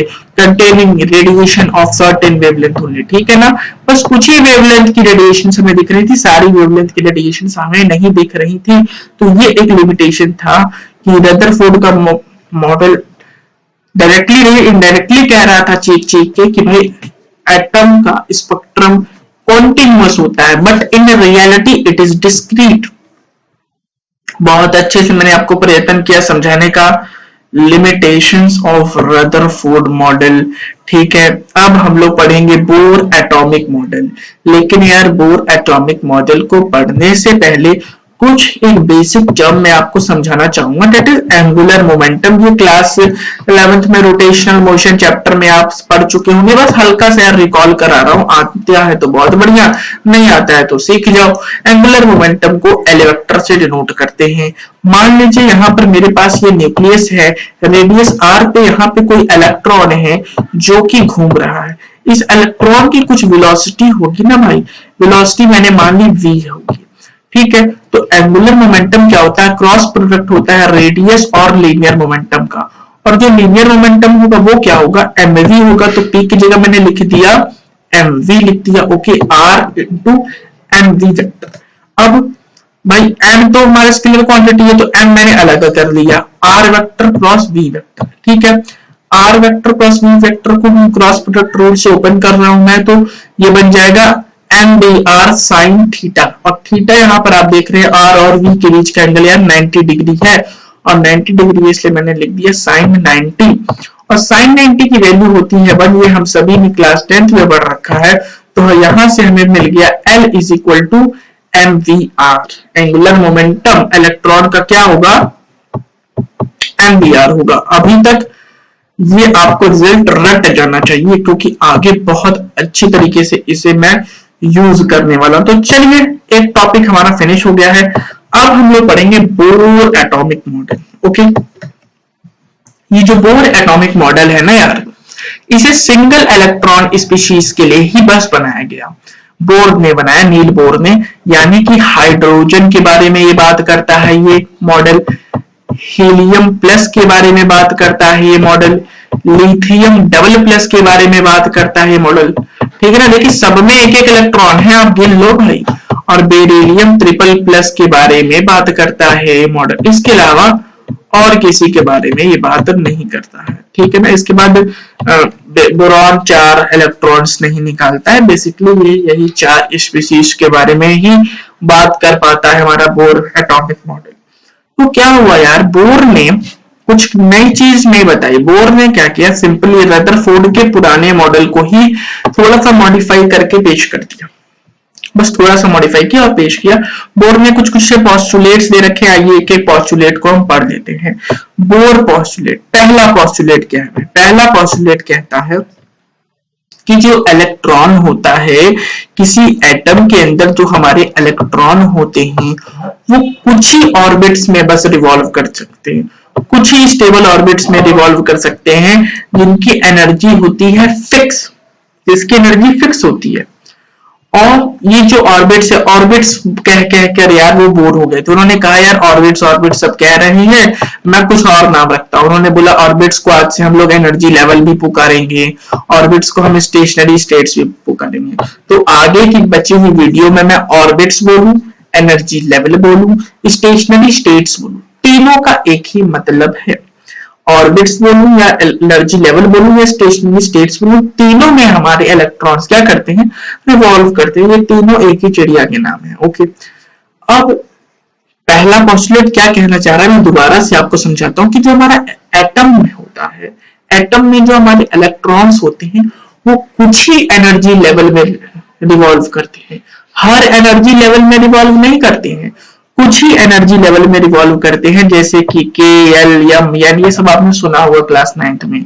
और जब इलेक्ट्रॉन किसी एनर्जी लेवल में रिवॉल्व करता है तो उस इलेक्ट्रॉन की एनर्जी उस एनर्जी लेवल के बराबर हो जाती है। सिंपल आप समझिए, ये रहा मेरा न्यूक्लियस, ये रहा न्यूक्लियस, इसके बगल में जो हमारे ऑर्बिट्स होते हैं उसे बोर ने बोला एनर्जी लेवल्स, उसे बोर ने बोला एनर्जी लेवल या स्टेशनरी स्टेट्स। इन एनर्जी लेवल्स की क्या होती है, एक फिक्स एनर्जी होती है। मैंने कहा ये वाला जो ऑर्बिट है ना यार, इसकी 2 जूल की एनर्जी है, तो उसमें जितने भी इलेक्ट्रॉन अवेलेबल होंगे, ये रहा एक इलेक्ट्रॉन, ये रहा एक इलेक्ट्रॉन, ये रहा मेरा दूसरा इलेक्ट्रॉन, ये दोनों इलेक्ट्रॉन की भी एनर्जी क्या हो जाएगी, 2 जूल हो जाएगी। ये सिंपल सी बात कहना चाह रहा है बोर का हमारा पहला पोस्टुलेट। दूसरा पोस्टुलेट बोर का कहता है कि यार कि जब कोई इलेक्ट्रॉन किसी एनर्जी लेवल में रिवॉल्व करता है तो वो किसी प्रकार की एनर्जी रेडिएट नहीं करता। रेडिएट नहीं करता मतलब इलेक्ट्रॉन के पास अगर 2 जूल की एनर्जी है, वो किसी शेल में रिवॉल्व कर रहा है तो उसकी एनर्जी 2 जूल ही रहेगी, एनर्जी कम नहीं होगी। ये कहता है हमारा बोर का सेकंड पोस्टुलेट। तीसरा पोस्टुलेट देखते हैं। तीसरा पोस्टुलेट बहुत इंपॉर्टेंट है, इसको आप एक स्टार लगा दीजिए, डेरिवेशंस में मदद कर रहा होगा ये पोस्टुलेट। ये क्या कहता है? पोस्टुलेट का नाम ही है इस पोस्टुलेट का, बोर क्वांटाइजेशन कंडीशन। बोर कहते हैं कि यार जो इलेक्ट्रॉन होता है ना यार, वो हर ऑर्बिट में नहीं रिवॉल्व कर सकता, वो केवल उन्हीं ऑर्बिट्स में रिवॉल्व करेगा जिनका एंगुलर मोमेंटम h/2 के इंटीग्रल मल्टीपल में हो, यानी कि 1h/2, 2h/2, 3h/2, 4h/2। इस प्रकार का जिस भी ऑर्बिट का एंगुलर मोमेंटम होगा, इलेक्ट्रॉन उसी ऑर्बिट में रिवॉल्व करेगा। उसके अलावा किसी भी ऑर्बिट में इलेक्ट्रॉन जो हमारा है वो रिवॉल्व नहीं कर रहा होगा। तो ये बहुत इंपॉर्टेंट है। L is equal to NH/2 याद कर लीजिएगा। L क्या होता है भाई? Angular momentum. अभी बेसिक कराया मैंने आपको। अच्छा, इंपॉर्टेंट पार्ट थोड़ा सा और मैं यहाँ पे बता दे रहा हूँ। यहाँ पर बच्चे जनरली कंफ्यूज्ड रहते हैं। क्या कंफ्यूजन की बात है? देखिए, n इज इक्वल टू 1 मतलब K shell, n is equal to 2 मतलब L shell, n is equal to 3 मतलब M shell, n is equal to 4 मतलब N शेल। K शेल को हम कहते हैं ग्राउंड स्टेट, L शेल को हम कहते हैं first excited state, M shell को हम कहते हैं सेकंड एक्साइटेड स्टेट और N शेल को हम कहते हैं थर्ड एक्साइटेड स्टेट। भाई L is equal to NH/2 होता है, अभी हमने ऊपर पढ़ा। तो n की वैल्यू 1 डालो तो L हो गया h/2। उसी तरह नीचे 2h/2, 3h/2, 4h/2 हो गया। अब कंफ्यूजन क्या होता है बच्चों से? अगर मैं बोलूं कि सेकेंड एक्साइटेड स्टेट का एंगुलर मोमेंटम बताओ, सेकेंड एक्साइटेड स्टेट का, तो वो समझते हुए सेकेंड एक्साइटेड स्टेट मतलब n इक्वल टू 2, यानी कि हो जाएगा 2h/2। No, it is completely wrong. ये शुरू में बच्चे मैंने देखा है सोचते हैं इस तरीके से, गलत तरीके से। ये एकदम रॉन्ग है। सेकेंड एक्साइटेड स्टेट का मतलब है n इज इक्वल टू 3, क्योंकि जो हमारा ग्राउंड स्टेट है वो होता है n इज इक्वल टू 1। तो सेकेंड एक्साइटेड स्टेट की जब मैं बात कर रहा हूँ तब n इज इक्वल टू 3 हो जाएगा। तब मेरा एंगुलर मोमेंटम 2h/2 नहीं होगा बल्कि 3h/2 होगा। ये एक स्मॉल बात है जिसे आपको ध्यान में रखना है। बोर क्वांटाइजेशन कंडीशन अच्छे से याद कर लीजिए। मैंने बोला बोर क्वांटाइजेशन L होता है, L इज इक्वल टू अभी हमने पढ़ा था MBR, MBR is equal to NH/2। बहुत इंपॉर्टेंट है, बॉक्स में बंद करके इसे हम कहेंगे इक्वेशन नंबर 1। इसकी यूज हम लोग कर रहे होंगे आगे डेरिवेशन में। चौथा पोस्टुलेट आइए देखिए। चौथा पोस्टुलेट तो भाई कुछ नहीं है, ये उन्होंने रदरफोर्ड के मॉडल से चुराया। उन्होंने कहा कि यार जो इलेक्ट्रॉन मूव करता है ना सर्कल में, तो वो सेंट्रीपिटल फोर्स उसे कहां से मिलता है? उसे सेंट्रीपिटल फोर्स इलेक्ट्रोस्टैटिक फोर्स के फॉर्म में मिलता है। ठीक है, ये मैंने बात आपको बताई थी कि जो इलेक्ट्रॉन होता है उसे न्यूक्लियस खींचता है, पर वो खींचता नहीं है, वो उस फोर्स को यूज करता है सेंट्रीपिटल फोर्स के फॉर्म में और रिवॉल्व करता है। यही बात यहाँ फिर से रिपीट करी गई है। तो भाई इस प्रकार से हमारा इलेक्ट्रोस्टैटिक फोर्स जो होगा वो सेंट्रीपिटल फोर्स के बराबर हो जाएगा। सेंट्रीपिटल फोर्स क्या होता है? mv²/r होता है। ये फॉर्मूला भाई 11th के रोटेशन में पढ़ा है, आपने नहीं पढ़ा तो फिर से ध्यान दे दीजिए, याद कर लीजिए। इलेक्ट्रोस्टैटिक फोर्स हो जाएगा हमारा 1/4πε0 Q1Q2/r²। Q1 हमारा हो जाएगा E क्यों भाई? Charge on electron. और जो न्यूक्लियस होगा उस पे कितना चार्ज होगा? Z प्रोटॉन्स होंगे, एक पर प्रोटॉन पे E चार्ज, तो Z प्रोटॉन पर Z चार्ज, पूरे न्यूक्लियस पर Z चार्ज। वैल्यूज को पुट करेंगे तो एक इक्वेशन बनेगी 1/4πε0 Z² = mv²/r। इसे हम कहेंगे इक्वेशन नंबर 2। देखो टिप दे रहा हूं, एक इंपॉर्टेंट टिप दे रहा हूं, टिप्स ले लो। क्या टिप्स दे रहा हूं कि आपको आगे बहुत सारे डेरिवेशन करनी है।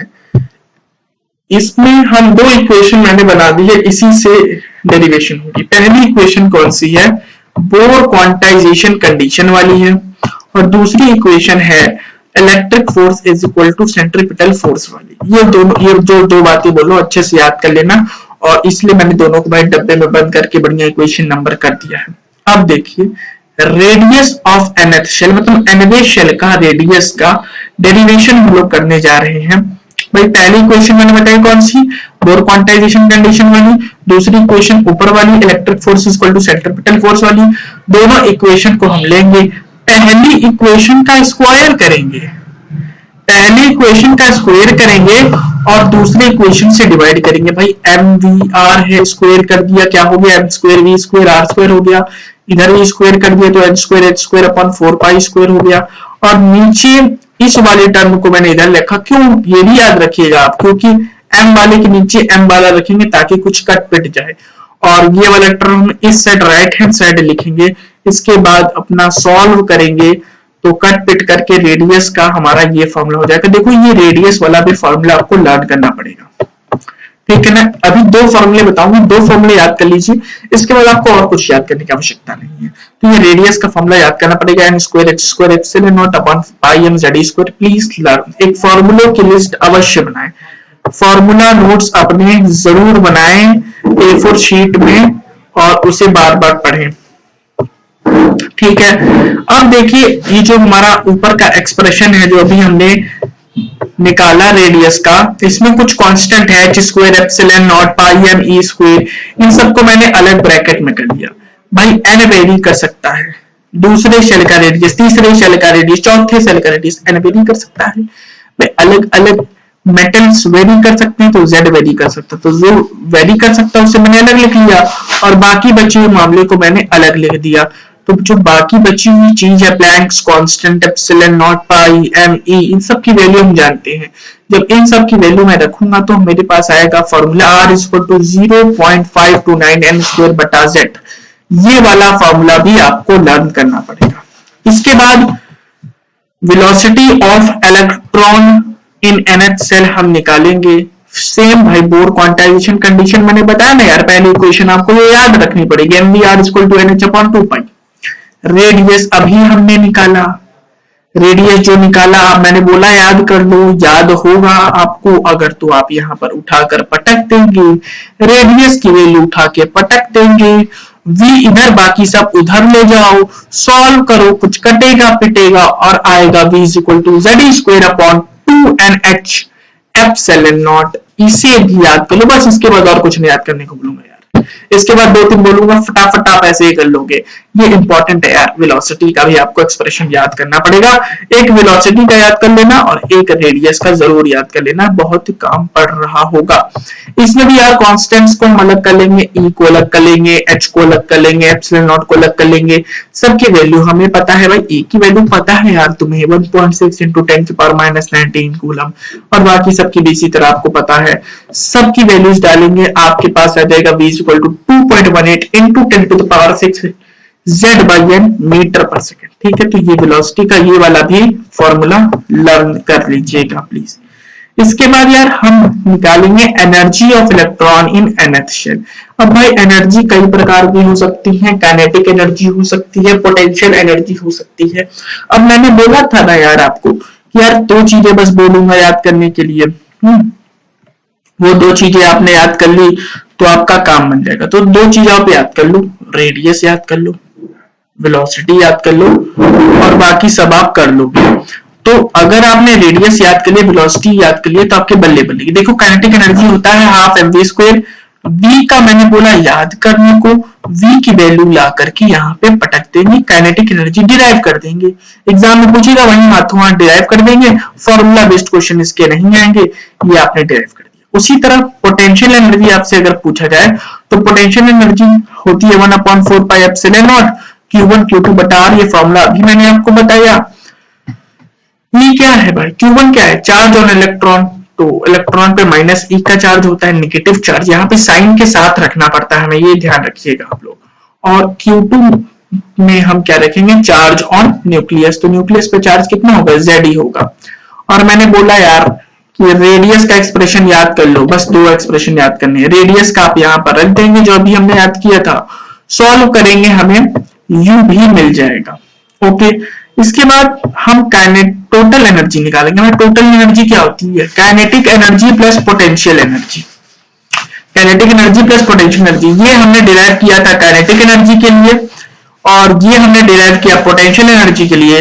दोनों को हम पुट करके सब्ट्रैक्ट कर देंगे तो हमारे पास कुछ ऐसा सा एक्सप्रेशन आ रहा होगा टोटल एनर्जी का।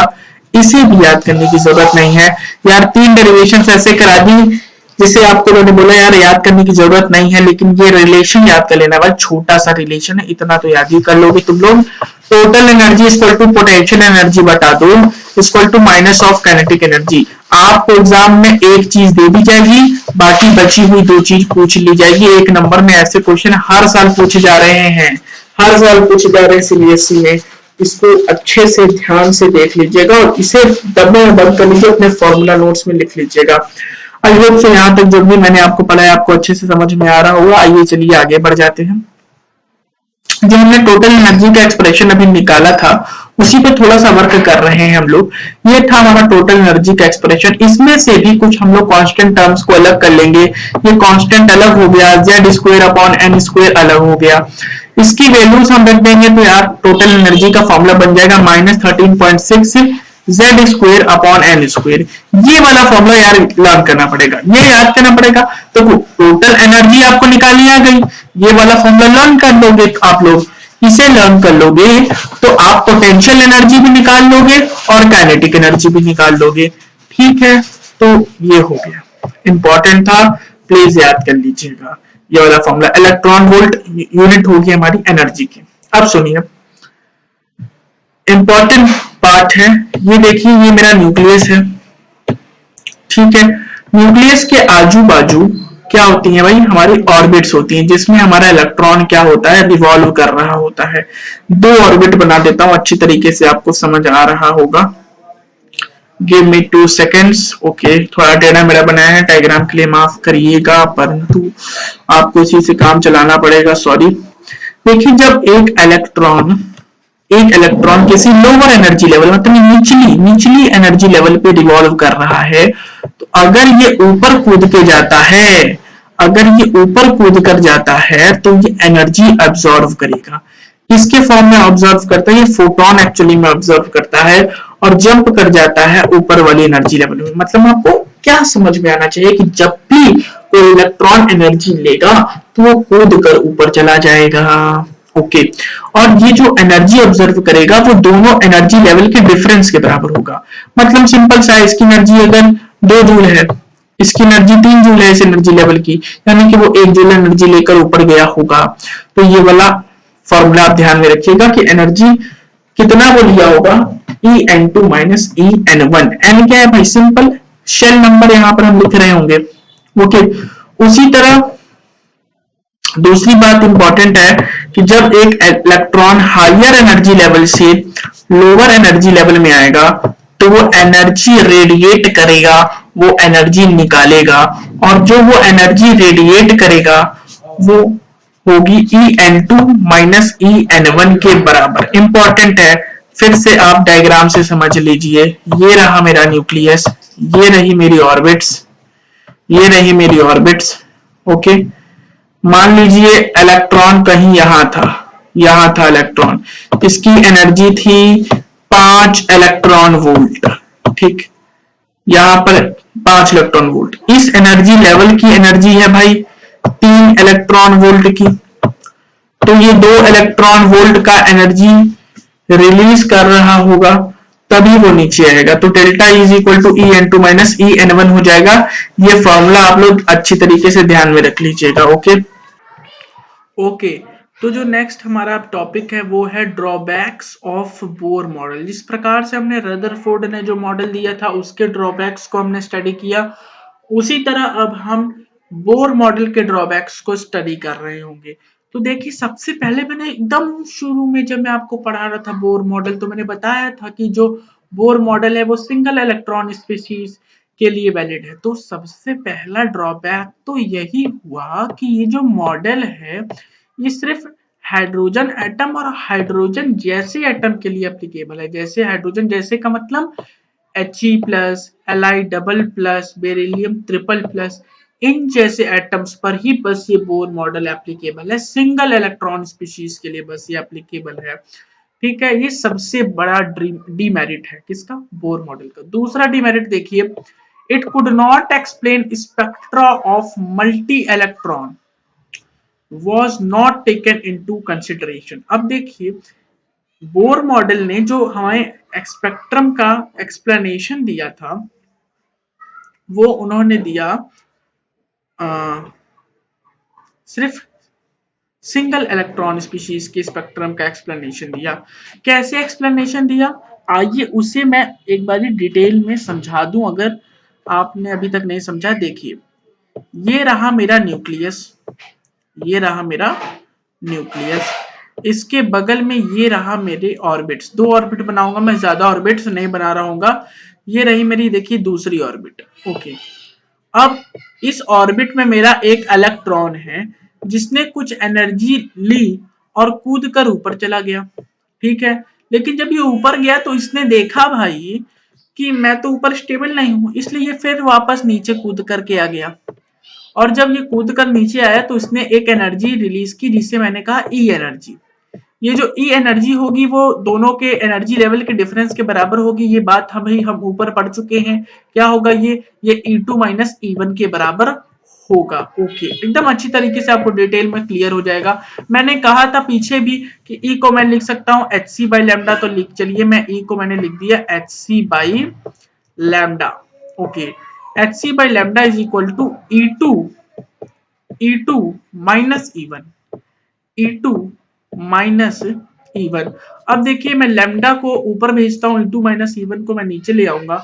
लैम्डा इज इक्वल टू मेरा हो गया, लैम्डा इज इक्वल टू हो गया E2 minus E1, E2 minus E1 is equal to मेरा हो गया एच सी। एच मतलब प्लैंक्स कांस्टेंट और सी मतलब हो गया वेलोसिटी ऑफ लाइट।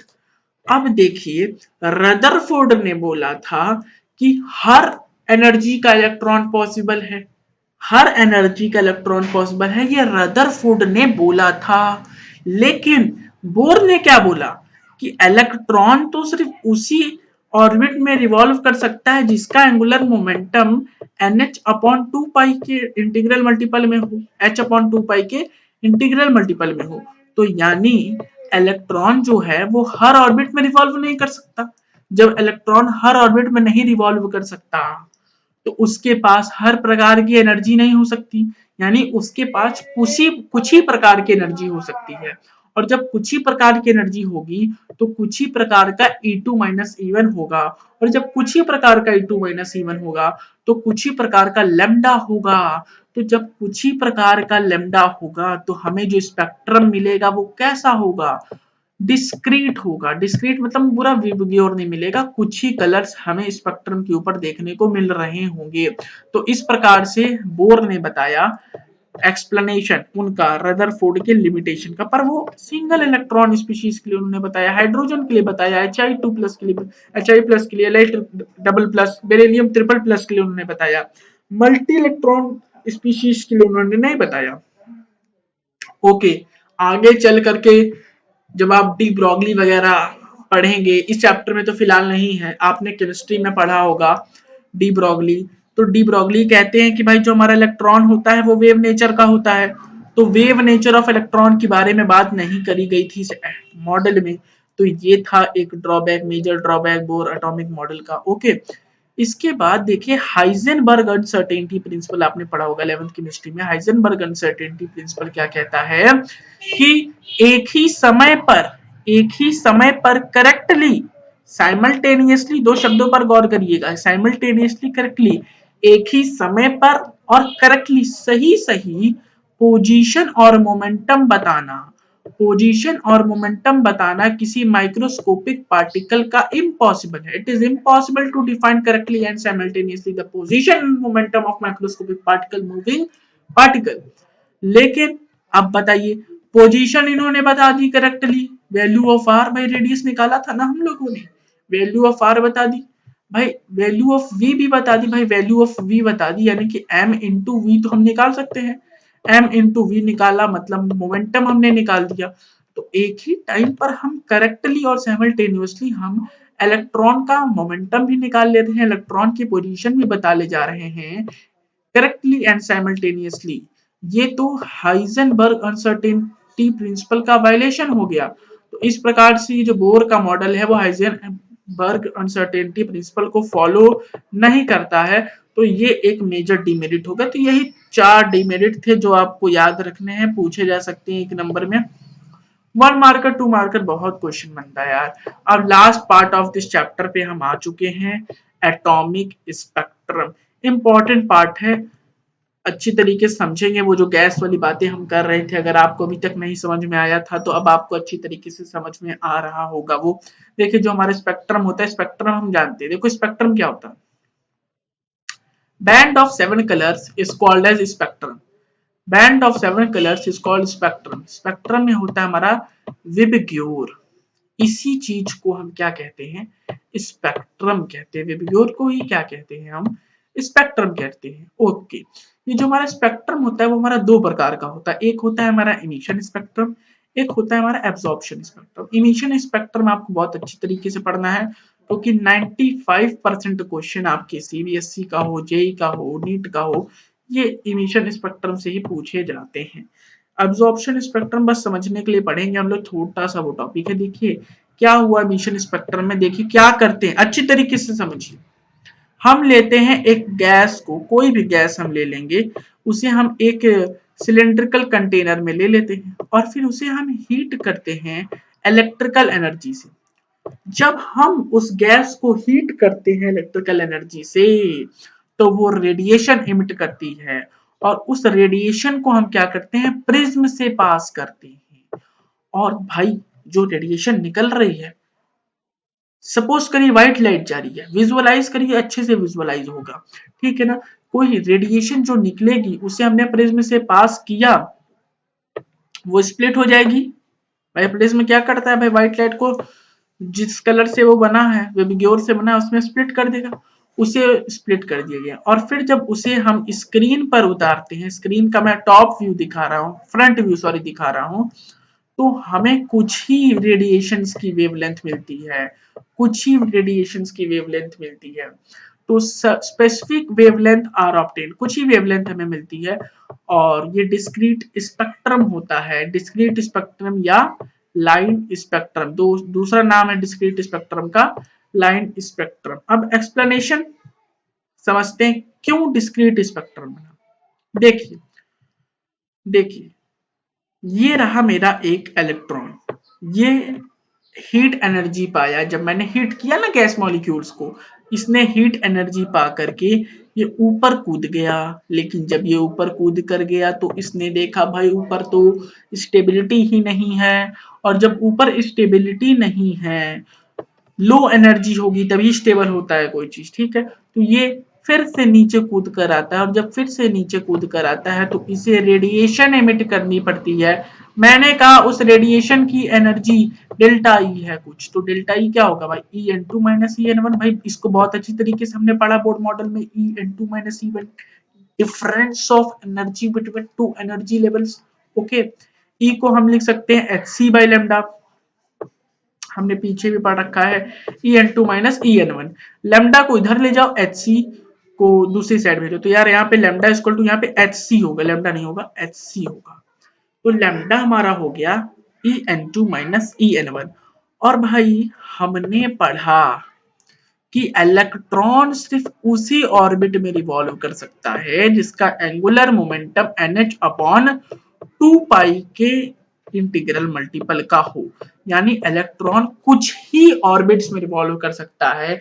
जब इलेक्ट्रॉन कुछ ही ऑर्बिट्स में रिवॉल्व करेगा तो उसमें उसके पास कुछ ही प्रकार की एनर्जी पॉसिबल है। तो ये जो मेरा ई एन वन है या ये जो मेरा ई एन टू है, इसमें मेरे को कुछ ही फिक्स्ड वैल्यूज मिलेगी, कुछ ही मेरे को स्पेशल फिक्स्ड वैल्यूज मिल रही होगी।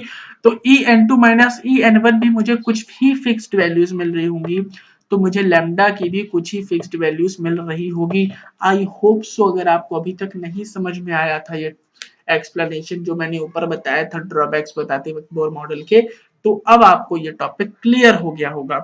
अब ये जो वेव लेंथ निकल रही है जब इलेक्ट्रॉन कूद कर नीचे आ रहा है, इस वेव लेंथ का फॉर्मूला हम निकालेंगे, formula to calculate wavelength of emitted photon. ठीक है, सिंपल हम ड्राइव कर रहे होंगे।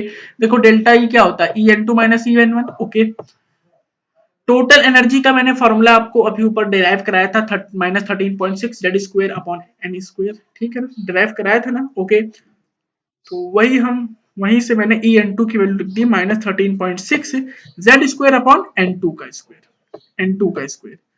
यहाँ पे माइनस होगा और माइनस माइनस फिर से एक में यहाँ पर माइनस हो रहा होगा, तो वो माइनस माइनस प्लस हो जा रहा होगा, माइनस ब्रैकेट में -13.6 Z square upon N one square. 13.6 Z square common ले रहे होंगे हम लोग, 1 upon N one square minus 1 upon N two square. ये यहाँ तक आपको समझ में आ गया डेरिवेशन। डेरिवेशन समझ लीजिए, आपको फाइनल रिजल्ट से मतलब है। देखिए एच सी को हम उधर ले गए, ये जो एच सी है ना, एच सी इसको मैं इधर ले आया। ओके, इधर आया गया तो z 13.6 Z square upon H C. H C क्या है, प्लैंक्स कांस्टेंट। प्लैंक्स कांस्टेंट की वैल्यू हमें पता है 6.6 into 10 to the power minus 34 joule seconds होती है। सी की भी वैल्यू हमें पता है 3 into 10 to the power 8 metre पर सेकंड होती है। इन दोनों की वैल्यूज को जब हम यहाँ पर पटक देंगे, यहाँ पर सॉल्व करेंगे, तो मैंने ये जो टर्म है ना यार, ये जो पूरा टर्म है, इसको मैंने आर बोल दिया। आर बोल दिया, इस आर को हम कहते हैं Rydberg constant, R Z square. R क्या है, 13.6 एच सी। आर को हम कहते हैं Rydberg constant. Okay, 1 upon N one square minus 1 upon N two square, ऐसा कैसा वही चल रहा था। तो यही फॉर्मूला है ultimate, 1 upon lambda is equal to R Z square 1 upon N one square minus 1 upon N two square. आर की वैल्यू क्या होती है, आर की वैल्यू आपको याद करने की जरूरत नहीं है, आपको 1 अपॉन आर की वैल्यू याद करनी है। ये है 1 अपॉन आर की वैल्यू। 1 अपॉन आर होता है हमारा 911 एंगस्ट्रॉम, ये अप्रॉक्स वैल्यू है। कभी कभार आप न्यूमेरिकल में 910 भी यूज कर सकते हैं, कभी कभार आप न्यूमेरिकल में 912 भी यूज कर सकते हैं, इनफैक्ट 909 भी कभी यूज कर सकते हैं, ताकि अच्छे से डिविजिबल हो जाए, जो उसी को हम यूज करेंगे। तो ये अप्रॉक्स वैल्यू है, ऊपर नीचे आप ले सकते हैं। तो ये फॉर्मूला है, इसे अवश्य लर्न कर लीजिएगा, इससे बड़े क्वेश्चंस बनते हैं। अब जब आप क्वेश्चन सॉल्व कर रहे होंगे, न्यूमेरिकल सॉल्व कर रहे होंगे, तो एन1 और एन2, मान लीजिए इलेक्ट्रॉन जो है वो चौथे सेल से कूद करके दूसरे सेल में आ गया, चौथे सेल से कूद करके दूसरे में आ गया, तो जो उसने रेडिएशन निकाली उसका वेवलेंथ आपसे पूछा है। तो जब आप फॉर्मूला लगाएंगे ना यार, तो ये जो N1 है, N1 में आप छोटी वाली वैल्यू, छोटू मैंने लिखा है, मतलब छोटी वाली वैल्यू रखेंगे। N1 को आप 2 रखेंगे, ओके, और N2 को आप 4 रखेंगे। N2 में हम बड़ी वाली वैल्यू रखेंगे। तो सिंपल याद करने का तरीका है, मैंने लिख रखा है N1 छोटू वाला, N2 बड़का वाला। आप ध्यान रखें, निश्चित आप इसके सारे न्यूमेरिकल लगा पा रहे होंगे। इसके बाद लास्ट टॉपिक है हमारा इस चैप्टर का, स्पेक्ट्रल सीरीज। स्पेक्ट्रल सीरीज क्या होती है यार, बहुत सारी प्रकार की सीरीज है, आइए एक एक सीरीज को पढ़ते हैं। सबसे पहले आता है हमारा लाइमन सीरीज। क्या होती है लाइमन सीरीज? लाइमन सीरीज का मतलब, अगर कोई इलेक्ट्रॉन कूद करके n is equal to 1 shell में आए, ठीक है, अगर कोई इलेक्ट्रॉन कूद करके n इक्वल टू 1 शेल में आए, तो सारे कूदने वाली लाइंस को हम लाइनमैन सीरीज बोल रहे होंगे। अच्छे से समझ में आएगा। देखिए, give me a second. Okay, देखिए n इक्वल टू 2 में एक इलेक्ट्रॉन था, वो कूद करके आया n इक्वल टू 1 में, n इक्वल टू 3 से एक कूद करके आया n इक्वल टू 1 में, तो वो सारी लाइनें, n इक्वल टू 4 से कूद करके ये आया इलेक्ट्रॉन n इक्वल टू 1 में, n इक्वल टू 5 से इसी तरह कूद करके आया, इस प्रकार से सारी लाइनें इन्फिनिटी से आया कूद करके n इक्वल टू 1 शेल में। इसे हम कहते हैं पहली लाइन लाइमन सीरीज की। पहली लाइन लाइमन सीरीज को हम अल्फा से डिनोट करते हैं, लाइमन सीरीज की दूसरी लाइन को बीटा से डिनोट करते हैं, तीसरी लाइन को गामा से डिनोट करते हैं। ओके, और फिर हम इसके लिए स्पेसिफिकली लैम्डा का फॉर्म, देखो n1 क्या होगा भाई, n1 यहाँ पर हमारा 1 होगा भाई। n1 1 क्यों है, क्योंकि कूद करके सारे इलेक्ट्रॉन को तो n इक्वल टू 1 ही में आना है। n2 हमारा 2 हो सकता है, 3 हो सकता है, 4 हो सकता है, इन्फिनिटी भी हो सकता है, कुछ भी हो सकता है। ठीक है, तो जो अभी हमने फॉर्मूला पढ़ा था ऊपर, क्या पढ़ा था भाई, 1 upon lambda is equal to R Z square R की वैल्यू क्या होती है भाई, बताओ बताओ, 1/911 एंगस्ट्रॉम। 1/r की वैल्यू होती है, आर की नहीं होती, 1/n1 square, 1/n1 square minus 1/n2 का स्क्वायर। ये फॉर्मूला होता है भाई। अब देखो लाइमन सीरीज में सबको तो कूद में n1 में कूद कर n1 में आना है, यानी n1 होगा 1। अगर मैं n1 को यहाँ पे रख दूंगा 1, तो फॉर्मूला क्या बन जाएगा मेरा, are Z square 1 minus n1 n2 square. Okay ठीक है। अब एक इंपॉर्टेंट बात है, इनफैक्ट देखिए मैंने 5 सितारा लगाया है, मतलब मोस्ट इंपॉर्टेंट बात है। अगर आपको सबसे बड़ा लैम्डा चाहिए, सबसे बड़ा लैम्डा चाहिए, तो सबसे स्मॉलेस्ट ट्रांजिशन में आपको सबसे बड़ा लैम्डा मिलेगा, यानी कि लार्जेस्ट लैम्डा हमें मिलेगा तब जब इलेक्ट्रॉन कूद कर आएगा दूसरे शेल से पहले शेल में। अगर मुझे स्मॉलेस्ट वेवलेंथ चाहिए, स्मॉलेस्ट लैम्डा चाहिए, तो मुझे लार्जेस्ट ट्रांजिशन करवाना पड़ेगा, यानी कि इन्फिनिटी से जब इलेक्ट्रॉन कूद कर 1 में आएगा, थोड़ा सोच उल्टा है भाई ये, इन्फिनिटी से जब कूद करके इलेक्ट्रॉन 1 में आएगा तब मुझे सबसे छोटी वेवलेंथ का लैम्डा मिल रहा होगा, और इसका ही आप कैलकुलेशन करके देख लीजिएगा, आपको अवश्य मिलेगा। ये सिंपल 1 मार्कर्स हैं, इसलिए मैं आपको अलग से डिब्बे में करके बता दे रहा हूँ। बाल्मर सीरीज क्या होती है यार, बाल्मर सीरीज एकदम अब आपको समझ में आ जाएगी, आपको लाइमन समझ में आ गया ना, बाल्मर भी समझ में आ जाएगा।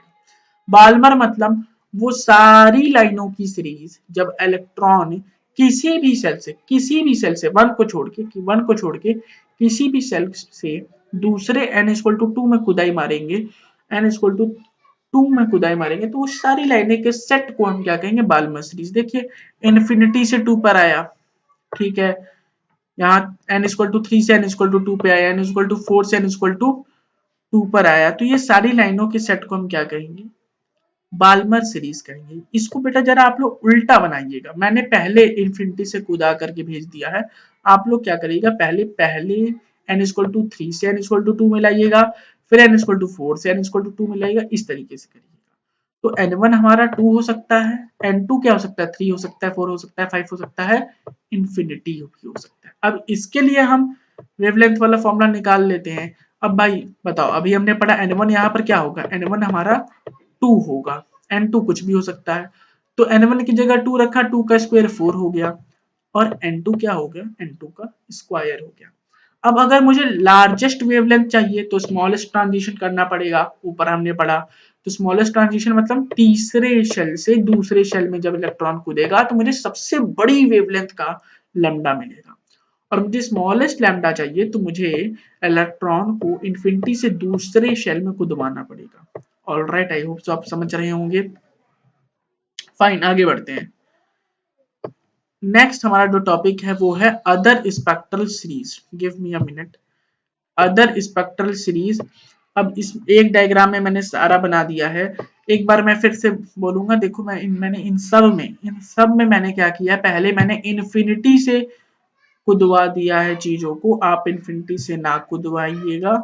आप क्या करिएगा, पहले आप जैसे लाइमन है, लाइमन में n=1, 2 से 1 में आया, 3 से 1 में आया, ओके, 3 से 1 में आया, इस प्रकार से इन्फिनिटी से भी 1 में आ रहा होगा। तो आप पहले 1 वाला बनाइएगा, मैंने पहले इन्फिनिटी वाला बना दिया है, आप पहले 1 वाला बनाइएगा। तो देखो लाइमन सीरीज क्या होती है, लाइमन सीरीज वो सीरीज होती है जिसमें इलेक्ट्रॉन जब n=1 में आकर के आ रहे हो। बाल्मर सीरीज क्या होती है, जब n=2 में आते हैं। इसी प्रकार यार पास्चन सीरीज होती है जब n=3 में आता है इलेक्ट्रॉन। ब्रैकेट सीरीज होती है जब n=4 में आता है इलेक्ट्रॉन। फंड, पी साइलेंट होता है बेटा, फंड होता है जब n=5 में आता है इलेक्ट्रॉन। और हम फ्री सीरीज होती है जब n=6 में आता है इलेक्ट्रॉन। रीजन पूछा जा सकता है यार, लाइमन हमारा पड़ता है यूवी रीजन, इसको बाद में डिस्कवर किया गया था। बाल्मर रीजन में हमारा, ये बाल्मर जो है ना यार, ये विजुअल रीजन में पड़ता है, विबग्योर वाले रीजन में पड़ता है, तो ये हमें दिखाई देता है, इसलिए ये पहले डिस्कवर हो गया था। बाकी पैस्चन, ब्रैकेट, फंड, हम फ्री जो भी हैं, ये सब हमारे इंफ्रारेड रीजन में पाए जाते हैं। ओके, तो ये थी अदर स्पेक्ट्रल सीरीज। आपको बेसिकली देखो इनका ऑर्डर पता होना चाहिए, ये आप अच्छी तरीके से लिख लीजिए और इसका रट्टा मार लो भाई, ये कि पहले लाइमन आता है, फिर बामर, फिर पैशन, फिर ब्रैकेट, फिर फंड, फिर हम्फ्री, ठीक है ना। लाइमन मतलब इलेक्ट्रॉन 1 में आएगा, बार्बर मतलब इलेक्ट्रॉन 2 में आएगा, पैशन मतलब इलेक्ट्रॉन 3 में आएगा, ब्रैकेट मतलब इलेक्ट्रॉन 4 में आएगा, फंड मतलब 5 में, और हम्फ्री मतलब 6 में हमारा इलेक्ट्रॉन कूद करके आ रहा होगा। फाइन, इस प्रकार से यही हमारा था इमिशन स्पेक्ट्रम। अब यार जो नेक्स्ट टॉपिक है हमारा वो है नंबर ऑफ ट्रांजिशंस, या फिर आप कह सकते हैं नंबर ऑफ स्पेक्ट्रल लाइंस, या फिर आप कह सकते हैं नंबर ऑफ यूनिक वेवलेंथ। इसका एक छोटा सा फॉर्मूला है, उसे हमें पढ़ना है, इसकी डेरिवेशन हमें नहीं देखनी है। सिंपल 1 मार्क्स का क्वेश्चन आपसे इस पर पूछा जा सकता है इन फॉर्म ऑफ न्यूमेरिकल।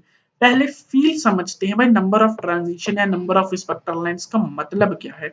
मैंने कहा मान लो इलेक्ट्रॉन जो है मेरा फोर्थ शेल से फर्स्ट शेल में कूदा, तो कैसे कूद सकता है, ये फोर्थ से डायरेक्ट फर्स्ट में कूद सकता है, या फिर फोर्थ से पहले सेकंड में कूदे, फिर सेकंड से फर्स्ट में कूदे, या फिर ये हो सकता है कि वो फोर्थ से पहले थर्ड में कूदे, फिर वो थर्ड से फर्स्ट में कूदे, या फिर हो सकता है कि वो पहले फोर्थ से थर्ड में कूदे, फिर थर्ड से सेकंड में कूदे, फिर सेकंड से फर्स्ट में कूदे।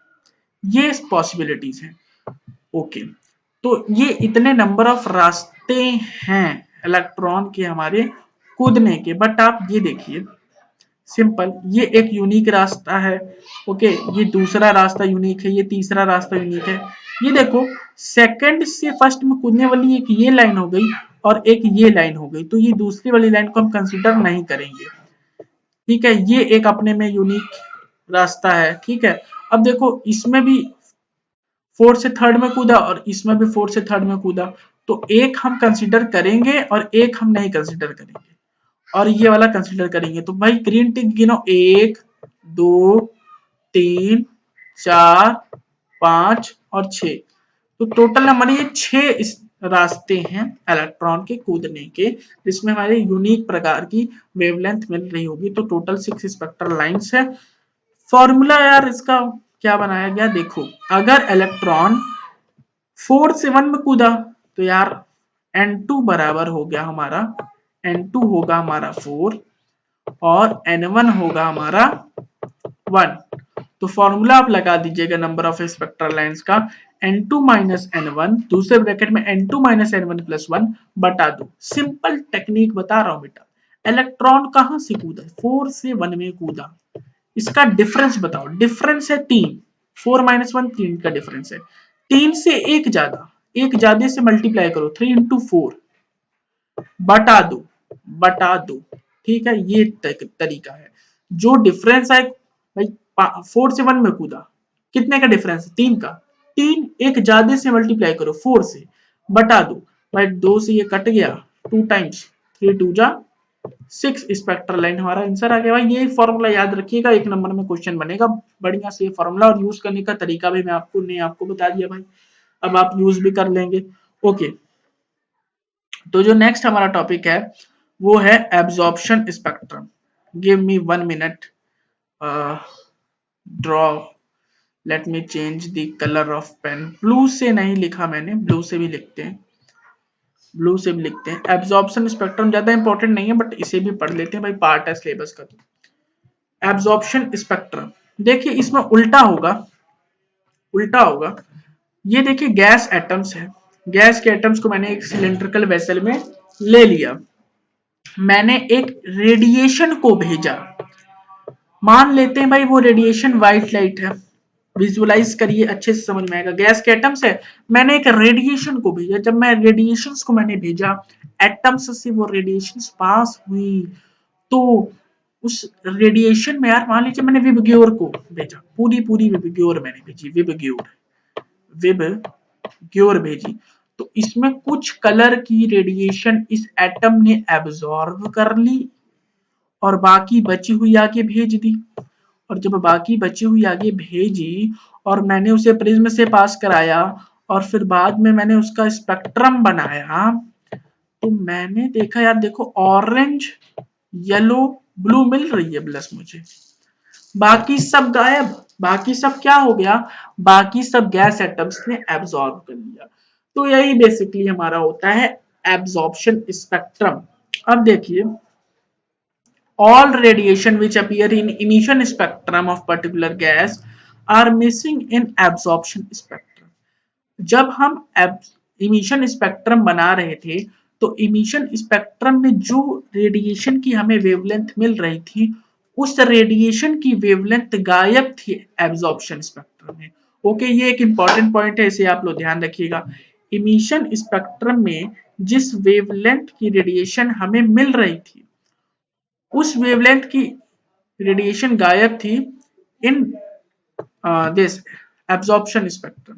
अब देखिए, डिस्क्रीट लाइंस हमें मिल रही थी इन इमिशन स्पेक्ट्रम, और एब्जॉर्प्शन स्पेक्ट्रम में भी हमें क्या मिलेगी, जो डिस्क्रीट लाइन वहां पर मिसिंग थी वो डिस्क्रीट लाइंस हमें इमिशन स्पेक्ट्रम में मिल रही होंगी। ओके, देखिए यहाँ पे मैंने आपको डायग्राम से समझाने का प्रयत्न करता हूँ।